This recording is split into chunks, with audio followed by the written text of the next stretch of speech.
Web3 ini kayak planet baru ya Mas. Yes. Sebenarnya apa yang udah ada di Web2 itu bisa dibawa di Web3 Om. Oke. Kayak contohnya produk-produk yang tadinya saya bilang ada decentralized platform, decentralized freelancer platform dan lain itu sebenarnya masih bisa loh dibangun di Web3 ini. Oke. Dan sebenarnya builders ini maknanya luas Om, nggak cuman engineers, developer atau dan lain-lain, tapi kalian semua yang sengaja udah ngebantu produk kayak social media strategis dan lain-lain tuh bisa loh masuk ke Web3 juga gitu. Dan Halo Builders, balik lagi bersama podcast Block Dev Talk, sebuah podcast yang akan mengulas proyek-proyek menarik, tren terkini, dan juga potensi keren yang akan dihadirkan di dunia Web3 ataupun juga blockchain. Saya Green Man Ron yang akan menemani Builders di podcast kali ini.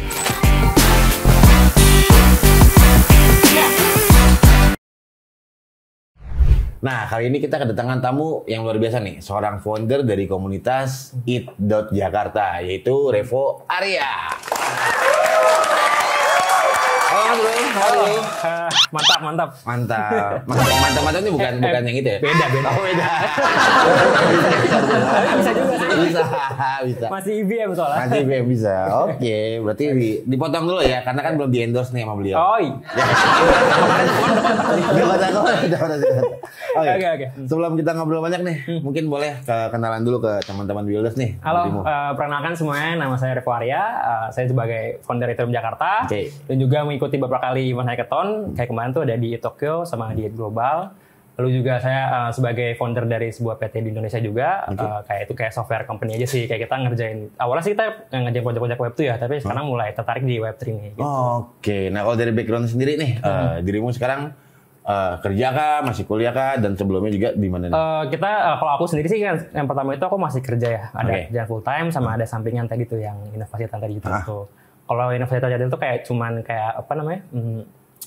Ada tim kecil-kecilan lah gitu. Kita ada 5 orang, 7 orang yang kita kayak punya kemampuan nih untuk kayak ada full timnya gitu. Ada kayak dari segi desainer, dari segi engineer, dari segi bisnis juga kita juga ada. Jadi di situ kita kayak kolaborasi untuk ngerjain proyek-proyek dari klien kita gitu. Sih. Tapi kalau dari background sendiri, developer kah dari sebelumnya untuk kuliah? Oh, dari developer sih. Kalau aku SMK-nya itu dari Rekayasa Perangkat Lunak. Oke. Terus lulus SMK itu aku ikut bootcamp dulu. Full stack mobile developer. Lalu habis bootcamp itu dapat kerjaan. Itu awal aku memang Web2 dulu kan. Yes, terus jadi habis dari Web2 itu aku jadi full stack. Terus habis itu pindah kerjaan lagi. Bikin usaha kecil-kecil gitu. Sih. Nah, berarti masuk dalam dunia blockchain itu udah berapa lama nih? Mulai kapan? Kalau blockchain sih aku pertama kali itu nyemplung baru beli koin-koin aja itu di tahun 2021. 2021, oke. Ya, dulu tuh nggak ngedalamin banget tentang Web3 karena kan masih mau ngedalamin Web2-nya dulu sih. Gitu. Nah, lalu berarti baru terjunnya baru mulai ngedalamin lagi tuh di bulan Januari tahun ini. Oke, berarti belum lama juga dong. Belum lama sih. Sih menarik. Tapi kalau belum lama sih, balik lagi ya. Orang kan kalau belajar ya mungkin karena dirimu basicnya udah Web2 developer, lalu kerja ke Web3 lebih mudah kali ya, lebih cepat. Lebih mudah sih. Jadi karena aku tuh awal Januari itu belajar kayak cuman lihat documentation, coba kecil-kecil dan kayaknya kalau ngelakuin kayak gitu dong tuh kayak ngerasa kurang tuh. Terus aku punya temen yang kebetulan udah lama nyemplung di dunia Web3. Mungkin ada Mas Faisal ya. Nah aku situ ngobrol banyak sih dari anak Web tuh diracunin sih sama Mas Faisal. Diracunin. Iya, Web3 ini gimana sih? Gitu. Itu dia ngejelasin kan dengan betapa panjangnya itu dengan Web3 ini dan kayak terus aku nanya kan, gimana nih buat aku untuk masuk ke dalamnya pertama kali gitu. Nah, Faisal itu pernah ikut hackathon Ethereum Singapura di situ. Jadi di situ ada komunitas dari Ethereum Singapura, di situ builders itu kayak lokal community mereka, itu ngadain hackathon. Mas Faisal tuh kemarin ikut kan. Nah, terus aku nanya lagi, ada nggak nih kira-kira hackathon Ethereum yang akan dilakukan nanti gitu. Dan kemudian Mas Faisal tuh bilang ada Ethereum Tokyo. Makanya ikut di sana. Iya, di Ethereum Tokyo itu kan tapi saya bilang, lah saya kan masih baru, saya anak Web2 gitu, gimana mau masuk ikut hackathon Web3 kan, apalagi di luar negeri, di internasional kan kayak, ini yakin nih bisa menang nih. Tapi kita emang bocahnya emang anaknya kayak YOLO aja gitu kayak, udah bisa lah pede, penting punya project, punya ide, punya gimana sih cara ngerjain di project-project Web3 ini sebenarnya kayak, dari Mas Faisal ini aku belajar bahwa Web2 ke Web3 itu nggak semenyeramkan itu loh. Tidak serumit itu. Tidak serumit itu. Rumit sih tapi. Ya sebenarnya rumit. Tapi sebenarnya kalau kita mau nyemplung. Ya bisa lah ya. Ya mau nyemplung dulu aja tuh itu menurut aku udah suatu kemajuan sih. Kalau punya kemauan ya pasti bisa lah ya. Nah berarti dari mulai situ baru tuh jump in di tahun ini. Nah kalau gue tanya dirimu belajar gitu berarti kan dari teman nih gitu yang ngajarin segala macam. Apa sih yang bikin tertarik masuk dunia blockchain? Yang pertama ini karena aku juga memahami dulu blockchain itu seperti apa ya. Kalau aku bayangin tuh Web 2 ke Web 3 itu kayak misalnya kita bumi sekarang ini tuh jadi Web 2 ya. Nah Web 3 ini kayak misalnya kita nanti planet baru, di mana itu ekosistem baru yang menganut sistem decentralized. Nah Ethereum ini sebagai protokol atau yang pertama kali nih ada di planet tersebut, yang dia udah ngebangun ekosistemnya dari segi DeFi-nya, NFT Marketplace semua tuh udah ready di sana lah. Karena produk-produk juga udah banyak di sana juga tuh yang masuk di EVM ini. Berarti kayak analoginya kurang lebih ya dunia baru gitu ya. Dunia baru lah, cuman menganut sistem decentralized. Tapi nggak punya Tuhan baru kan? Ada yang buku-buku bagi Tuhannya ada itu yang nyanyi doang gitu.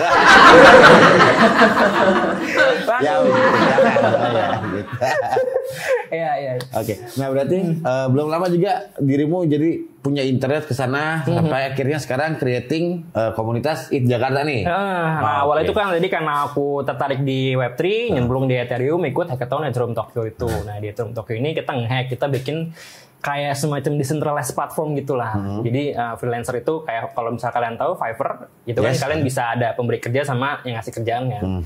Nah, itu kita bikin decentralized karena menurut kita itu kayak use case yang cocok banget lah.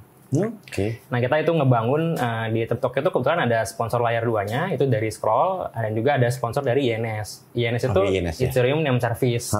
Jadi itu kalau misalnya address kita ini kan bentukannya 0x gitu kan, B belakang gitu. Nah dengan adanya INS ini kita jadi kayak bisa punya nama kita sendiri nih di dunianya Ethereum. Nah kita menang dari sponsor INS sama menang sponsor dari Scroll. Baru di situ creating si It Jakarta ini. Nah, waktu kita di Scroll itu, dari Scroll itu kan dia orang dari Malaysia ya, namanya Erez. Nah, dia itu ngeliat kita nih 4 builder dari Indonesia nge-hack di Tokyo, tertarik lah gitu kayak. Dan dia juga bilang kayaknya kayaknya jarang deh kita ngeliat builders dari Indonesia di luar negeri. Sebenarnya banyak nih, cuman memang belum ada nih komunitas Ethereum yang nyatuin itu semua. Terus dia bilang, kenapa kalian nggak bikin? Terus aku juga, saya baru mas gini-gini. Tapi Mas Faisal kan juga udah lama kan, udah berapa tahun mas, kayak 3 tahun lebih lah di blockchain gitu kan. Jadi kayak udah deh kita encourage untuk kerja sama bareng nih ngebangun Ethereum Jakarta. Berarti awalnya dibuat sana untuk menyatukan, mencari orang-orang yang mungkin tadinya builders cuman belum keluar nih gitu ya. Belum keluar. Dan kemarin pas kita udah bangun di JKT udah mulai ketahuan tuh kayak waktu di Bangkok kemarin tuh kita ketemu tuh kayak satu meja itu 12 orang dari Indonesia semua nge-hack di Global Bangkok. Nah, itu kan kalau misalnya kita bisa expand lagi komunitas Indonesia kita ya itu bagus banget sih. Gitu. Betul. Berarti udah connect semua dong tuh sama semua yang di sana tuh. Iya, walaupun IJGT tapi yang kemarin hack anak BSD.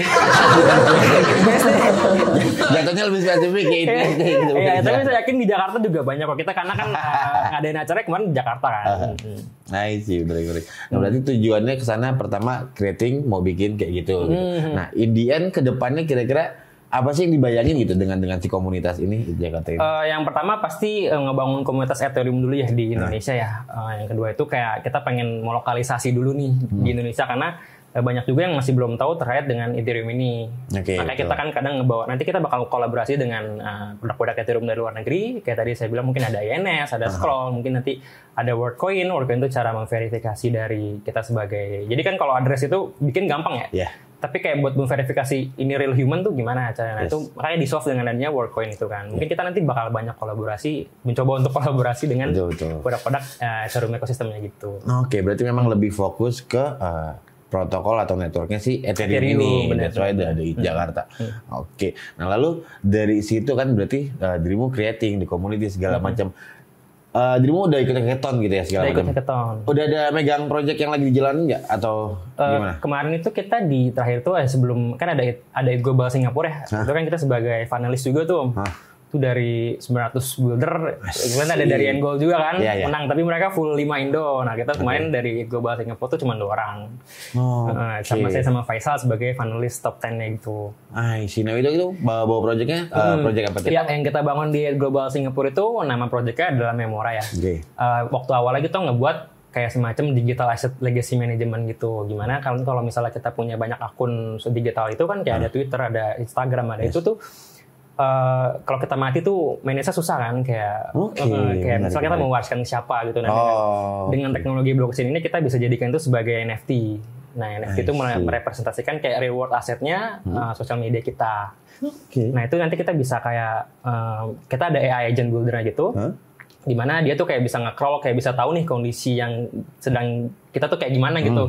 Itu nanti situ sebenarnya tuh kayak banyak sih caranya kayak. Jadi kita bisa mewariskan aset digital kita, terus kita juga bisa naruh Bitcoin di NFT. Jadi kalau Bitcoin itu kan sebenarnya layer 1 ya. Nah ada layer 2-nya namanya Rootstock. Nah jadi Rootstock ini dia EVM compatible. Nah, di mana Rootstock itu kita kayak bisa ngoding smart contract di Rootstock ini. Tapi dia tuh punya RBTC namanya Rootstock Bitcoin. Nah, Rootstock Bitcoin itu dia one on one sama BTC ini. Kalau kita kan nggak bisa nih ngoding di Bitcoin kan nggak bisa karena dia udah beda kan konsensusnya. Tapi di Rootstock ini dia bikin yang EVM compatible. Nah, jadi NFT kita itu bisa kita taruh Bitcoin. Sih menarik. Berarti kayak pocket in between di NFT-nya kan udah ada juga ya kalau dari si ERC-nya kan udah ada ya. Ya udah ada. Jadi kita misalnya tadi saya mau warisin di NFT saya itu saya mau kasih Bitcoin nih berapa buat misalnya buat anak saya, istri saya atau gimana. Jadi itu kayak digital asset management aja itu. Nah, kalau untuk use cases sih banyak ya. Kayak tadi ya digital asset legacy management kita juga bisa legasiin Bitcoin kita gitu kan karena dengan adanya Rootstock ini kan kita bisa bikin di smart contract nih kayak taruh di NFT dan semacamnya dan teknologi Ethereum ini bakal berkembang terus sih dan itu yang kayak nge-encourage saya untuk terjun lebih lanjut dan ngebangun komunitas ini. I see. Memang tujuannya lebih ke sana. Lalu, tapi kalau untuk si Memora ini, dirimu masih involved di sana kah untuk creating this project atau ya udah itu cuman pada saat hackathon itu aja nanti akan ada lagi? Kalau itu sih lebih ke long term game ya. Karena kalau misalnya kita langsung ngebangun produk yang itu kan kayak mass adoption-nya kan masih jauh nih Om ya. Itu kayak sebagai pegangan kita dulu sini Om. Misalnya nanti in case kita juga kemarin waktu menang hackathon itu banyak dapat kontak ya dari visi-visi juga, cuman kayaknya memang panjang prosesnya ya, karena kan nggak bisa langsung di grants dan gimana pun. Betul. Berarti dari di luar itu ada another project lain nggak yang dirimu lagi pegang atau lagi baru mau di-build gitu? Yang kalau di luar di pribadi nih, kalau pribadi sih karena aku tadi lagi bikin ada software company ya kita kayak ngambil kerjaan dari klien-klien aja sih Om. Ya, kita tapi lagi, yang project sendirinya belum ada? Project sendiri ya ini JKT ini. Nah berarti Indiannya berarti babymu adalah si komunitas ini yang nanti akan dibuat ya udah ngumpulin builder segala macam dan lain-lain. Nah lalu dari beberapa kali udah sampai mana aja sih gitu? Dirimu kan baru juga nih gitu kan tadi mention baru tahun ini juga masuk di dunia Web3 lalu ikutan hackathon segala macam. Achievementnya udah sampai kemana aja sih gitu kira-kira? Achievement dalam hal apa nih Om misalnya? Kayak ya mungkin ikutan hackathon, bootcamp atau apa gitu dari dirimu sendiri gitu atau mungkin si project. Kalau tadi kan kita menang hackathon 2 kali ya, terus sama kita juga udah connect sama orang dari Ethereum Foundation buat ngembangin komunitas Indonesia. Kita juga udah ngadain 2 kali acara. Yang pertama itu introduction untuk perkenalan komunitas kita. Terus yang kedua itu kita ngadain acara DevCon Satellite. DevCon Satellite itu kita dapat grants dari Road to DevCon, yaitu untuk ngadain acara tersebut. Untuk kayak nge-rewind apa sih yang terjadi di DevCon kemarin dan di VM ini, di Ethereum Ecosystem ini. Berarti hitungannya buat teman-teman yang mungkin nggak ikutan ke DevCon bisa dapat tiketnya nih. Benar. Kan lumayan juga Bangkok kayak. Lumayan. Berapa lama ke Bangkok dirimu? Saya seminggu sih. Seminggu? Di situ Senin sampai Kamis saya itu DevCon, Jumatnya hacking di Bangkok. Yang itu Bangkoknya. Global. Tapi ini masih di situ masih juga sama di kan? KNCC itu ya. I see, seru. Nah, lalu kalau dari menurutmu sendiri gitu ya, dengan sudah terjun ke dunia blockchain segala macam, khususnya di Indonesia gitu, pendapatmu, pandangannya industri blockchain di Indonesia tuh sudah sampai mana sih levelnya menurut dirimu? Nah, kalau lihat dari artikel-artikel yang ada di online itu, kalau Indonesia kan termasuk mass adoption nomor 3 kripto ya di Indonesia, seluruh dunia ya. Betul. Itu merupakan sebenarnya bagus sih kayak rakyat kita udah mulai melek ke kripto, tapi kita masih belum melek lagi ke teknologi blockchain-nya nih Om. Dan juga dari survei GitHub juga menunjukkan bahwa Web2 developers dengan growth tercepat itu nomor 7 di seluruh dunia itu Indonesia Om. Nomor 7. Dan sebenarnya bisa banget digabungin dari Web2 dan crypto adoption ini untuk ngebangun lah, kita jangan jadi negara yang cuman nge-consume produk-produk dari luar gitu.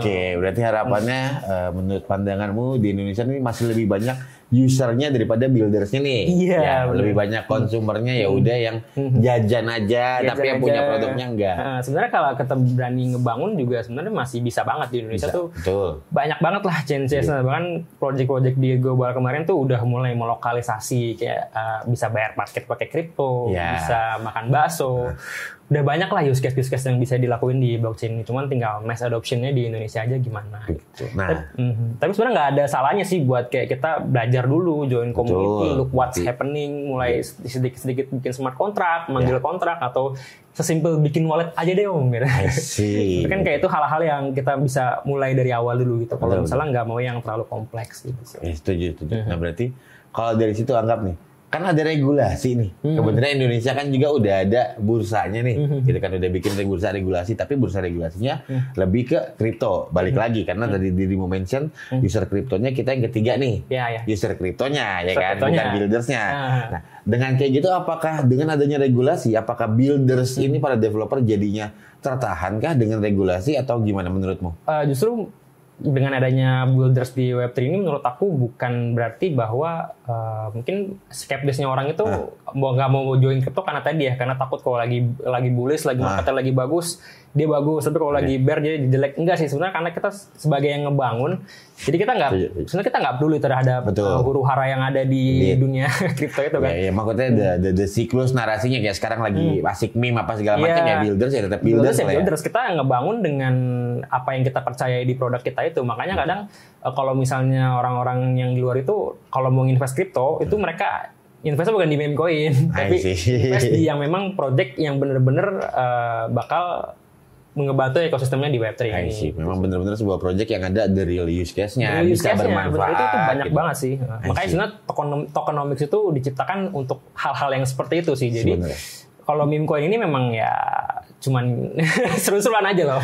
Ya cuman apa? Judi bahasa kasarnya ya. Lebih banyak spekulatif, dibilang judi juga bisa gitu. Karena kan kalau bahasa kasarnya kenapa disebutnya degen gitu kan, degeneratif kayak ya orang tolol doang kasarnya gitu. Tapi ya making money sih. Gak bisa dipungkiri. Tapi jujur dengan kalian jadi builder juga kalian bisa tahu hal lebih dulu. Kayak saya nge-build juga main meme dikit sih. Tapi merasakan sih untungnya bahwa memang ya masih bisa kok cuan di situ, tapi bukan berarti kita hanya hidup berdasarkan meme coin aja. Tapi kita juga bisa ngebangun projectnya sih. Itu sampingan lah ya. Sampingan lah. Gitu. Karena kita bisa tahu info lebih dulu kan. Kayak waktu di Tokyo itu ada beberapa project yang launching token juga kan. Tapi itu sebelum launching tuh om. Jadi mereka kayak nge-sponsorin dulu acara di Tokyo. Terus kayak abis di Tokyo tuh kita ada event WebX Asia ya. Itu juga event terbesar. Itu banyak tuh booth Web3 kan. Itu kita lihat tuh banyak produk-produk yang udah dibuat di Ethereum ecosystem juga kan. Tapi tokennya belum ada. Tokennya belum ada tuh. Di situ kita juga di-encourage untuk coba daftar, coba download dari Telegram. Kita juga kayak, ya kita iseng-iseng aja lah kayak lucu-lucuan aja gitu. Dan kita lihat kemarin ada project yang itu udah ngepam banget sih itu. Tapi kayak itu jadi kayak kita builders tuh bisa tahu lebih dulu loh. Betul, bisa tahu lebih itu. Kita udah masuk ekosistemnya nih om. Jadi yang misalnya orang tahu dari berita ya kita bisa tahu dari orang kita yang kenal sampai buat. Ya betul. Makanya gue juga kalau di blognya gitu encouraging ya di nantinya kalian mau jadi traders kah, mau jadi airdropper kah dan lain-lain, ya itu personal gitu. Tapi palingnya dengan lu tahu teknologinya, ekosistemnya harusnya ngebantu. Diornya mungkin lebih tinggi ya. Lalu info-info alpha orang dalam kayak gitu-gitu. Iya benar. Menarik. Itu berasa sih om. Berasa kan? Oke. Nah kalau dari menurutmu sendiri gitu, kira-kira apa sih yang harus ditingkatkan gitu ya buat Indonesia gitu, kira-kira buat ngebantu si industri ini biar nggak banyak cuman user doang nih orang-orang Indonesia. Tadi sih om, mungkin mindsetnya kita tuh ngebangun komunitas itu bukan tiba-tiba kita bisa langsung kerja di Web3 gitu om. Enggak, karena tadi Web3 long game. Betul. Ya mungkin di luar negeri adaptasi udah besar om. Kayak kita lihat komunitas-komunitas di luar tuh udah membernya udah ribuan, dan komunitas Ethereum ini sebenarnya di luar negeri tuh udah dari 2018, 2020, 2021 dan mereka tuh udah gede, usernya udah 1000-an. Bahkan mereka tuh kayak setiap tahun itu kayak ngadain hackathon gitu. Jadi negaranya itu Web3 ini berkembang om. Dan kita lihat kayak di ITKL itu kemarin mereka ngadain hackathon, itu ada sekitar 250 builders yang ngelakuin hacking, dan juga kan di Malaysia juga banyak tuh produk dari Etherscan, CoinGecko dan lain-lain. Dan kita ngeliat Indonesia ya mungkin ada juga om ya, tapi saya juga masih kurang tahu banyak. Belum nemu sih gue. Kalau untuk hacking belum, tapi sampai saat ini. Cuman Gue kurang tahu juga, maksud gue entah mungkin ada di luar sana belum kerja sama kita ya. Ya gitu. Ada sih Om, tapi rata-rata ya kabur ke luar negeri sih Om. Nah, kalau gitu ya. Jadi nggak Indo Pride lagi. Ya nggak localize. Nggak localize. Nah, dan sebenarnya kayak kita dibilang telat juga nggak telat juga Om ya, karena harus ada yang initiate kan untuk mulai. Walaupun memang saya belum terlalu jago banget lah di Web3, tapi ya ada experience lah di situ. Dan kayak jangan takut sih kalau buat masuk terjunnya tuh, kayak jangan takut aja gitu. Karena saya juga awal kan YOLO aja, dan ketika kita bisa ikut hackathon, ikutin environment-nya, ntar tahu sendiri kok gitu. Pasti. Kayak kita misalnya kalian join komunitas Ethereum Jakarta nih, ya mungkin kalian nggak tahu tentang apa itu Ethereum, apa produk-produknya, layer 2 itu apa gitu. Mungkin dengan kalian join ini kalian bisa tahu gitu. Dan mungkin skeptisnya tentang Ethereum itu, mungkin orang bilangnya kayak transaction fee-nya mahal, terus lambat dan lain-lain. Itu kan kadang orang mikir ngapain sih gue pakai ngebangun di Ethereum. Tapi sebenarnya Ethereum itu sudah nge-solve masalah ini dengan adanya layer 2. Nah, jadi kenapa sih transaksi di Ethereum itu mahal gitu? Karena tadi setiap kalian transaksi itu melakukan write contract itu, kalian itu kan bayar base cost gas fee-nya itu kita bayar kan. Terus itu juga setiap storage atau node operation yang kita lakukan juga bayar juga kan. Nah, dengan adanya layer 2 ini dia sebagai solusi, kayak contohnya misalnya gini, Jakarta macet nih, lampu merah, 60 mobil nih kan. Sedangkan kita nggak ada polisi atau yang ngecek-ngecekin kendaraan gitu lah Om. Nah, dengan adanya layer 1 ini kan jadi macet nih Om, jadi kita kan jadi lama kendaraannya, terus bensinnya juga mahal kan. Nah, tapi dengan adanya layer 2 ini, dia itu ada teknologi namanya rollup Om. Jadi kalau di layer 2 itu ada optimis rollup sama Zk rollup. Nah, itu gimana caranya biar transaksi di Ethereum itu nggak macet kayak tadi nih Om. Nggak macet. Biasanya kan kita mikirnya gimana sih biar jalan tuh nggak macet. Ya udah naik transportasi umum, bus kan. Nah, dengan adanya contohnya kita pakai Zk Om ya, Zk rollup. Nah, Zk rollup itu yang tadinya 60 orang ini naik mobil digabungin aja satu bis gitu. Nah, terus gimana tuh proses transaksinya, kan orang bingung kan. Nah, Zk itu udah pernah dibahas belum sih Om? Zk belum. Kita masih ya intro-intronya aja sih. Kalau lebih dalam belum. Pasti banget. Zk itu kan bahasanya tuh Zk itu zero knowledge Om. Jadi kayak nggak tahu apa-apa nih. Nah, itu tuh cuman kayak metode verifikasi antara verifier dan prover Om. Contohnya saya ini sebagai prover. Prover itu kayak untuk membuktikan sesuatu. Om ini sebagai verifier. Om ini pengen tahu bener nggak sih yang saya buktikan itu. Contohnya kita ada labirin nih Om. Labirin ini Om pengen tahu saya ini bisa sih nyesain labirin ini. Om sebagai verifier dong, kayak buktiin saya ini bisa apa enggak. Nah, saya sebagai prover nih, saya pengen buktiin saya bisa keluar dari labirin itu. Nah, tapi saya tuh nggak mau Om tahu saya lewat jalur itu gimana. Jadi Om zero knowledge nih, Om nggak tahu saya tuh ngapain sih di labirin gitu. Tapi intinya Om tahu saya berhasil lewatin itu. Nah, di Zk itu kita juga bisa kasih challenge, kayak misalnya kalau misalnya kayak gitu gampang dong. Akhirnya Om bisa kasih challenge, coba ambil salah satu hal yang ada di labirin tersebut. Nah, misalnya kayak bawain batu lah atau apa. Itu jadi Zk itu ada macam tantangan-tantangan gitu sih Om. Jadi intinya untuk membuktikan bahwa transaksi ini valid atau enggak gitu. Ada tambahannya. Use case scenario-nya itu banyak Om, kayak misalnya ada Zk paspor tuh kemarin. Betul. Jadi kalau kita kemarin mau beli Devcon tiket itu, kalau dari Southeast Asia itu dapat diskon $50 ya, jadi dari $700 ya Om ya. Nah, itu syaratnya kita harus dari paspor Southeast Asia. Nah, kalau untuk use case Zk ini, salah satunya ada Zk paspor Om. Jadi paspor itu kan zaman sekarang udah bisa elektronik Om ya. Nah, jadi aplikasi Zk paspor itu bisa kayak nge-scan bisa nge-scan paspor kita. Nanti kita dapat datanya tuh, di paspor kita kan ada negara dari mana, siapa dan lain. Tapi itu semua tersimpan di blockchain atau Zk paspornya ini. Nah, contohnya Devcon nih, butuh data orang-orang yang dari paspor dari negara C misalnya kan. Nah, si Zk paspor ini bisa ngebalikin data bahwa ini bener nih orang dari Indonesia. Tanpa lu perlu tahu gimana gue memverifikasi di belakang atau namanya siapa atau dan lain gitu. Jadi lebih secure. Lebih secure karena yang memverifikasi pun juga ya bisa dibilang ya udah nggak ada yang tahu juga. Iya, jadi cuma butuh lu dari Indonesia atau bukan gitu. Tapi dari paspor atau dari mana itu kan dari si aplikasi yang si provernya itu. Menarik. Nah, terus tadi juga ada Zk rollup tuh yang tadi misalnya kita bahas lagi ke bis nih kenapa bisa murah gitu kan. Karena memang tadi kan ketika mobil itu satu-satu kan tadi perjalanan bakal penuh. Terus juga setiap mobil itu dikenain bensinnya masing-masing kan. Tapi ketika naik bis kan jadi lebih kurang harganya kan.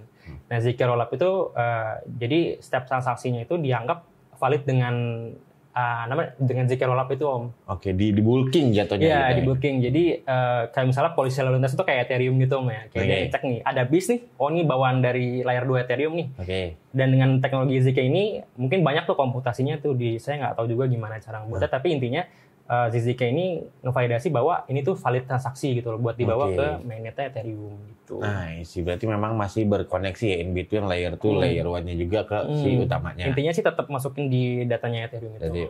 Oke. Karena memang perbedaan tuh jauh banget sih Om, antara layer 1 sama layer 2 tuh harganya mahalnya beda banget.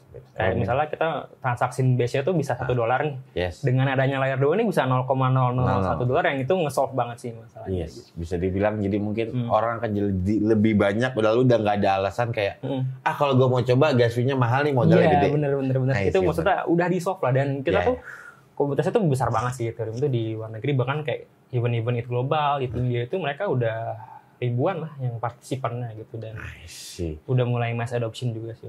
Oke, menarik. Nah, terakhir nih, karena udah lumayan banyak juga kita ngobrol ya. Nah, dirimu kan juga mungkin bisa ngasih contoh nih buat teman-teman builders yang lain ya. Dirimu kan baru masuk lalu tidak menyeramkan itu kalau tadi ngomong gitu. Nah, berarti kalau buat teman-teman builders gitu yang mau jump in gitu, mau entah jadi developer atau trader segala macam, kira-kira sarannya buat mereka gimana sih gitu kalau mau tahu di industri ini? Nah, yang kayak tadi saya bilang Om ya, Web3 ini kayak planet baru ya Om. Sebenarnya apa yang udah ada di Web2 itu bisa dibawa di Web3 Om. Kayak contohnya produk-produk yang tadinya tadi saya bilang ada decentralized platform, decentralized freelancer platform dan lain itu sebenarnya masih bisa loh dibangun di Web3 ini. Dan sebenarnya builders ini maknanya luas Om, nggak cuma engineers, developer atau dan lain-lain, tapi kalian semua yang sengaja udah ngebantu produk kayak social media strategis dan lain-lain tuh bisa loh masuk ke Web3 juga gitu. Dan dengan kalian dengan kalian join komunitas juga itu nambah skill kalian juga kan di Web3 kan. Jadi join aja dulu, join komunitas yang ada dulu aja. Sebenarnya kan sekarang banyak ada Block Dev ID, juga ada dari JKT yang sekarang baru kan. Dan pasti bakal berkembang lagi sih Om komunitas-komunitas Web3 ini. Dan kalau bisa sih coba pahamin dari segi teknologi blockchain-nya ya. Dulu. Oke, menarik. Berarti nanti buat teman-teman kalau mau tahu connect dengan di Jakarta nanti bisa di-mention, nanti ada di bawah-bawah sini. Iya, gitu. Dan kita bakal ngadain banyak event-event seru kok nanti. Mantap. Dan pastinya kayak kalau bisa sih sekarang karena memang belum terlalu banyak juga kan yang tertarik, bukan tertarik maksudnya kayak masih skeptis lah. Kita bakal coba pelan-pelan dulu sih untuk education-nya. Gitu. Harapannya gitu ya buat teman-teman builders juga mau tahu dulu ya, paling nggak punya kemauan nanti bisa join bareng di Jakarta, bisa belajar bareng di Block Dev, sama-sama kita semua bisa belajar bareng di sini. Jangan sampai ketinggalan lah. Jangan ketinggalan luar negeri lah, gitu. Harapannya gitu ya, harapannya Indonesia semoga kita nggak ketinggalan dengan adopsi teknologi-teknologi yang sebelumnya. I see, mantap. Terima kasih banyak Revo untuk ketersediaan waktunya, udah mampir di podcast Block Dev, kita ngobrol-ngobrol lama. Terima kasih juga buat teman-teman builders yang udah selalu setia nonton podcast kami. Jangan lupa untuk terus mengikuti perkembangan dunia Web3 ataupun blockchain bersama kita, Block Dev ID. Bisa mampir di website kita atau di sosial media kita dan juga di YouTube untuk cek podcast-podcast terbaru kita. Mari kita belajar bersama dan ikut turut serta dalam perkembangan dunia Web3 dan juga blockchain khususnya di Indonesia. Saya Green Man Ron. Saya Revo. See you again builders. Bye-bye. Bye. Thank you.